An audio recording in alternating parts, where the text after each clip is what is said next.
dia punya tilang, SIM karena kena tilang. Dan tadi sudah diwawancarai dan mereka berdua sangat mengapresiasi adanya PTSP ini dengan kondisi yang nyaman, sudah pakai AC dan diterima dengan sangat-sangat terbuka. Karena kami melayani dengan ikhlas.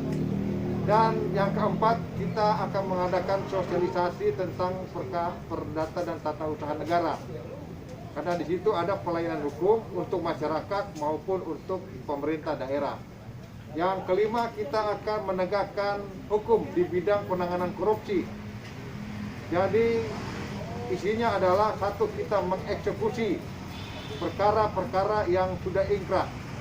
Jadi para terdakwa yang sudah divonis oleh hakim dan belum dieksekusi pada bulan September ini, insya Allah akan kita eksekusi semuanya. Dan saya harap kerjasama daripada bapak-bapak maupun ibu-ibu terdakwa, tolong dengan hati legowo jalanilah hukum itu agar ada kepastian hukum untuk bapak-bapak dong semua. Kemudian kita dari pidana umum, kita akan memusnahkan barang bukti yang ada. Dan yang kedua, kita akan mengembalikan barang bukti yang masih ada, yang belum diambil. Kemudian kita dari bidang pelayanan terhadap wilayah bebas korupsi. Yang terakhir, pada bulan Januari kemarin sudah dicanangkan wilayah bebas dari korupsi. Jadi pelayanan yang ada di Kejaksaan Negeri Tual ini tidak pakai bayar, tidak pakai duit. Tapi kalau datang sini kita kasih kopi, kita kasih makanan, dan kita sini berkumpul bersama-sama. Untuk apa? Untuk masyarakat Nung Efaf yang tercinta. Kita datang untuk melayani, kita datang bukan untuk dilayani. Bapak-bapak dan ibu-ibu masyarakat, ayo beramai-ramai datang ke sini. Apapun unek-unek, apapun yang diinginkan untuk dapat kita sampaikan kepada pemerintah daerah, kota maupun kabupaten, agar masyarakat dapat lebih adil dan makmur, akan kita layani, kita laksanakan. Semua demi apa? Demi kita semua, demi anak cucu kita yang tercinta. Demikian, terima kasih. Tuhan memberkati kita semua. Shalom.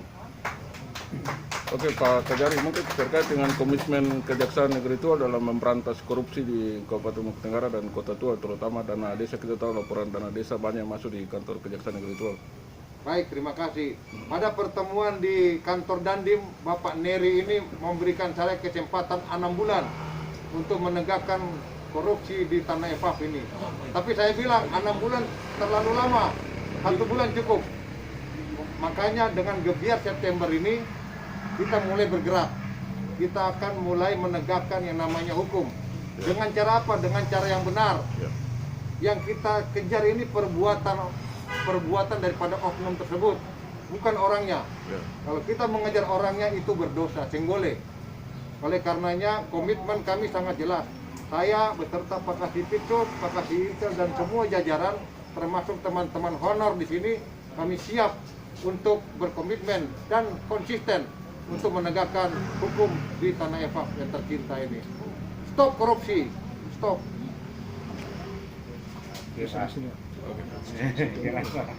Cuma 2 pertanyaan.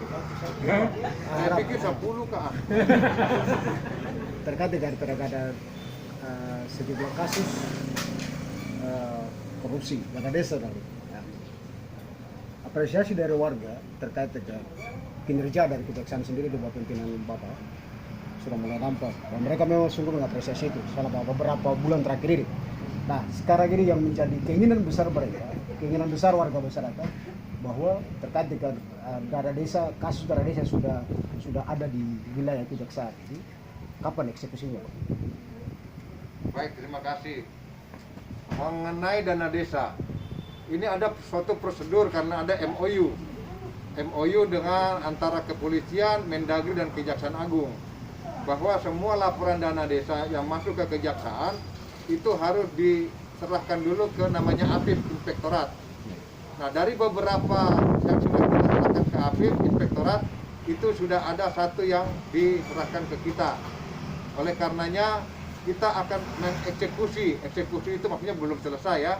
Kita akan mulai melakukan pemeriksaan, penanganan perkara tersebut.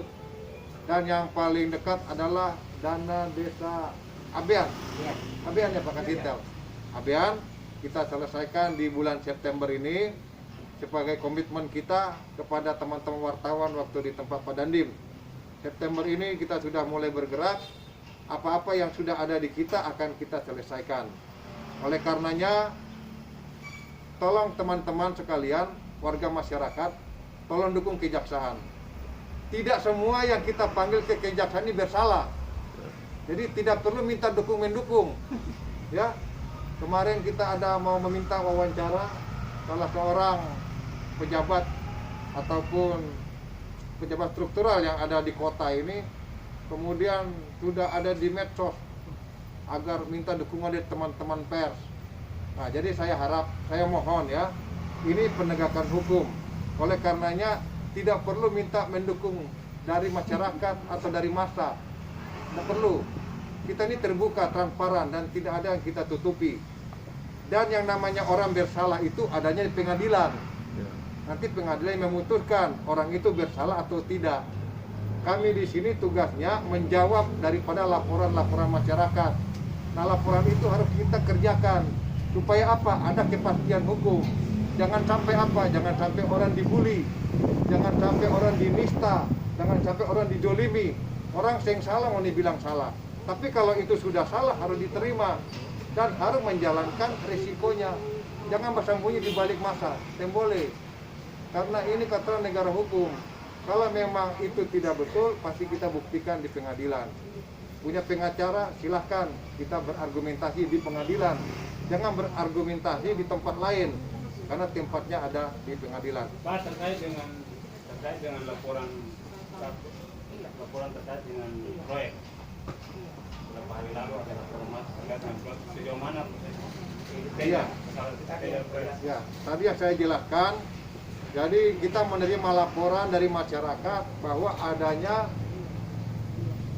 penyelewengan dalam tender, dalam lelang proyek yang ada di pemerintah Kota Tual.